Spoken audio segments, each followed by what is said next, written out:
One solution of kx squared plus 3x minus k equals 0 is -2. Find the other solution. Let's take a look at the equation we're given. We have a k in it and we have an x in it. So we can't solve for one variable really because there are two of them. But we do know a value of x that makes this true. So if we substitute -2 for x, we would have k times -2 squared plus 3 times -2 minus k equals 0.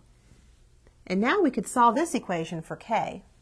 We would have 4k minus 6 minus k equals 0. 4k minus k is 3k. 3k minus 6 equals 0. Adding 6 to both sides, 3k equals 6. And dividing both sides by 3, we have k equals 2. Now this is not the answer, but it is the value of k, so that now I can write my quadratic equation without a k. In other words, I can write it as 2x squared plus 3x minus 2 equals 0. Now we have a quadratic equation that we can factor and solve. This factors into 2x minus 1 times x plus 2 equals 0. Using the principle of zero products, we know that either 2x minus 1 equals 0 or x plus 2 equals 0.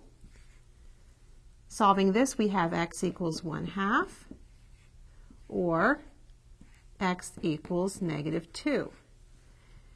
Now let's look carefully at what we're asked to find. We're asked to find the other solution.